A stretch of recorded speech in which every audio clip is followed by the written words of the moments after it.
talking about the influence of pecs on the shoulder girdle, and it's probably one of the things that we don't really address enough just in general terms for the general population. That most of them say, look, I've got a bursitis, I've got a tendinitis, I've got a rotator cuff injury, and what they're not really getting is the fact that their posture can have a massive influence on it. And one of the big things that affects our posture in our body, as we all know, is our pec and our pec position. So if we're looking at sort of your pec muscle here, you've got your pec muscle, which is your pec minor, that attaches from your coracoid process, and it interdigitates down into the outer surfaces of your ribs. And basically, if you look at it from a sort of a point from the coracoid process, you're looking at coming down in sort of digitations towards your nipple line. So it's quite a short little muscle, and it basically will pull the shoulder forward. You obviously then have your big pec muscle, which we all know about, which comes obviously from your clavicle. You've got attachments onto the sternal edges, comes around, and obviously has your pec that inserts into your bicipital groove.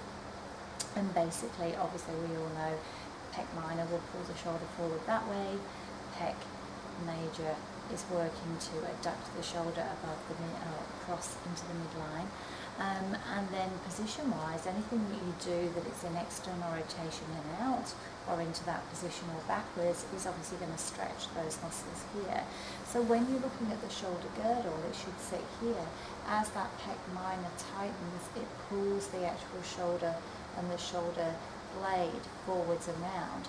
And as we're pulling that shoulder blade forwards and round, you're coming into that more kyphotic posture, and then you obviously get the knock-on effects of shorter scalenes, tighter through here, your forward head posture, and then as you try and bring the arm up, you're getting a closed position of the head of humerus into the glenoid cavity. So where your shoulder joint sits, if everything is nice and open, you're able to lift the arm up and everything clears. If you start to have that upper traps high forward posture with the shoulder, you impinge quite quickly with the glenoid cavity, so the head of humerus isn't then depressed by the supraspinatus muscle. So as you're here, supraspinatus initiates abduction, and then deltoid takes over, and supraspinatus works to keep the head of humerus away from the top of the glenoid cavity. So as your arm comes up, your supraspinatus is working to hold it in space. Now when you're in that forward position there, the bony anatomy has changed, and obviously your angle of pull has changed. So as you're adducting, you're not in the correct position at the glenoid cavity, the space is reduced, and you get impingement of the tendon, and that can result obviously longer term in that tendinopathy or tendinitis or bursitis, depending on which bit is the bit that's being impinged. So typically, obviously as a physio, we're treating them, we're maintaining them, they're doing, we're testing whether it's supraspinatus versus infraspinatus versus the teres versus pecs versus, whatever else is going on with the tissue. So is it a tendon problem, is it a bursa issue, and then we manage that.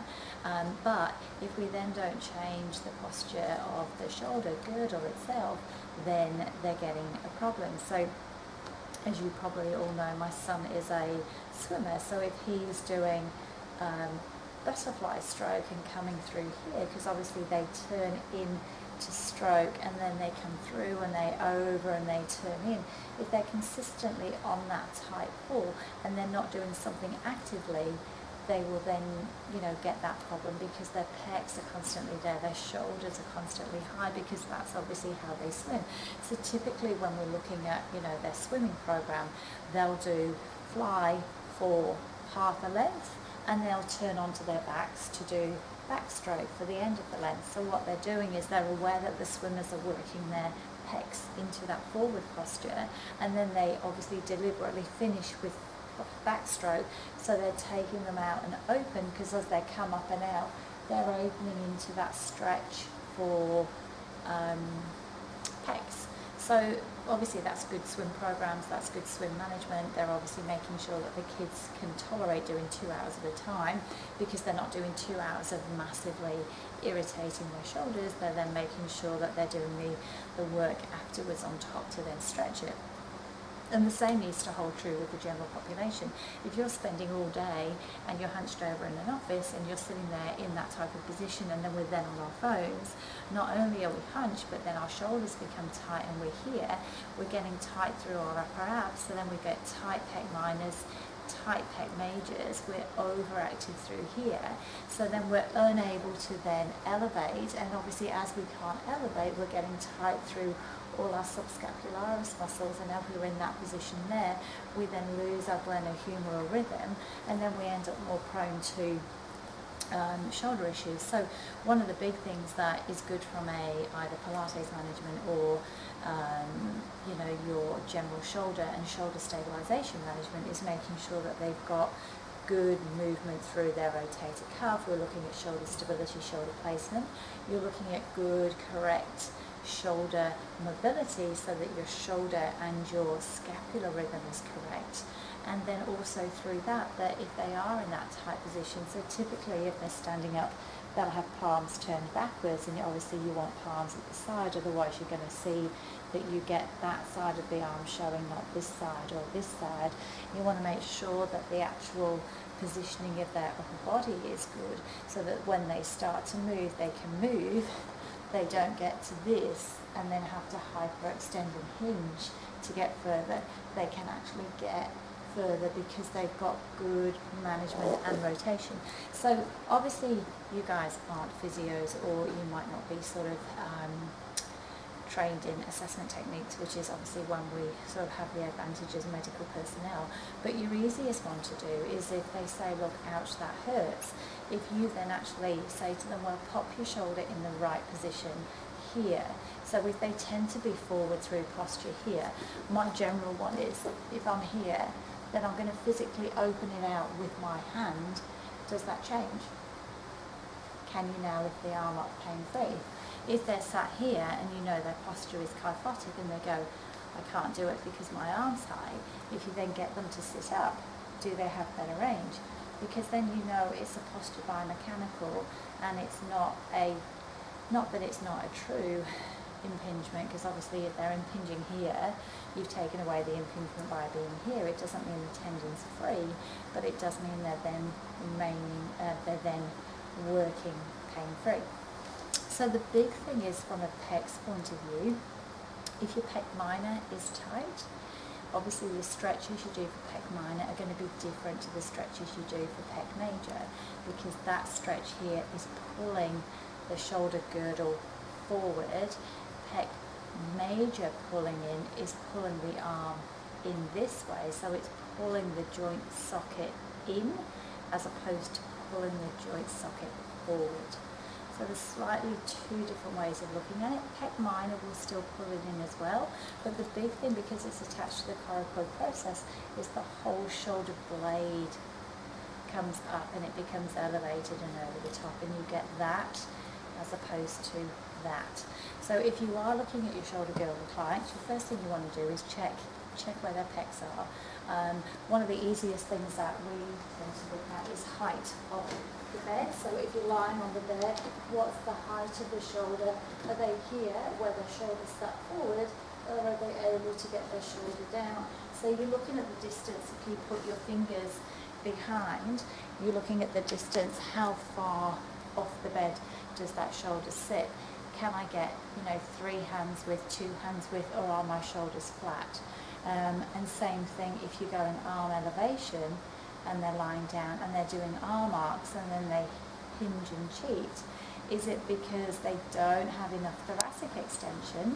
So you need to work out, is it thoracic extension they're lacking, or is it their lats that are tight, subscap that's tight, or do they have tight triceps so they can't get that range because they don't have it? So what they then do is hinge. So there's 2 or 3 things that can cause complications with range, but your big thing with the pecs is when they're lying down and they're here, we all know our Y stretches. can they get to there, can they get to the Y, can they get to W's and this up the wall? Or is it the fact that they're sitting forward and they just don't have the physical range to get their pecs nice and open?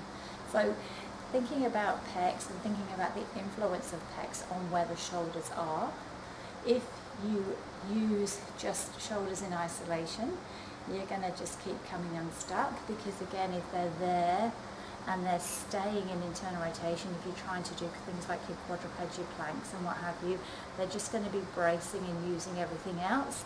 You still want that external wrap with the humerus, the nice openness through the chest, length through your shoulder girdle.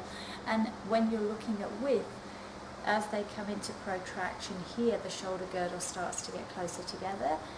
Its widest point here is where their set point is, and as you start to squeeze the shoulder blades together into retraction at the back, that is shoulder girdle going short again.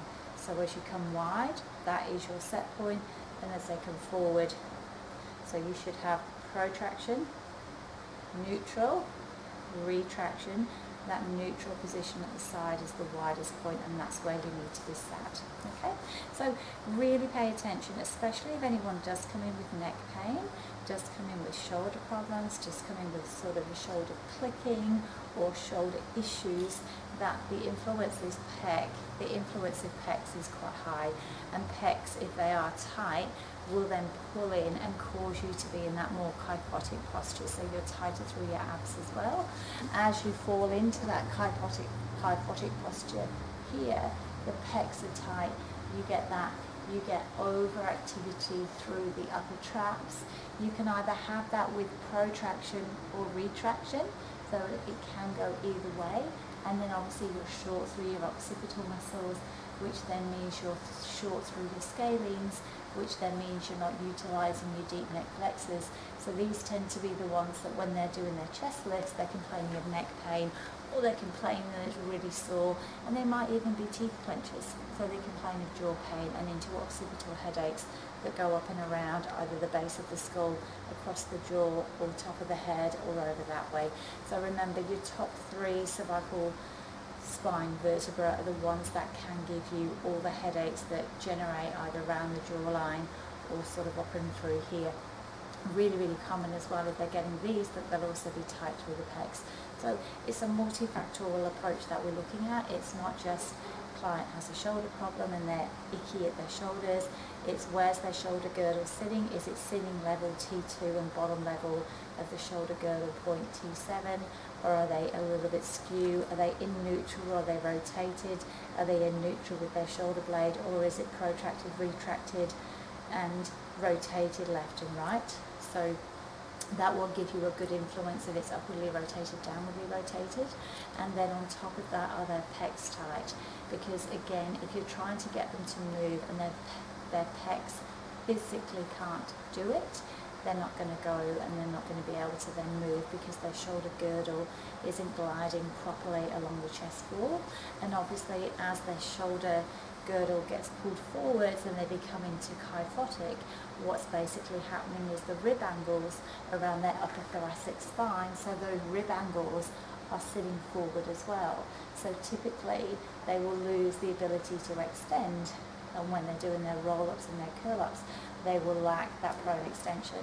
So you can see that it starts to be a very simple problem, but then can escalate quite quickly into quite a severe problem. And if they're not moving, that then escalates quite severely, depending on the sort of history, into your typical bursitis, tendinitis, frozen shoulders, and all the issues that go through there. So hopefully that's given you a bit of an insight into pecs. Pecs are really, really important.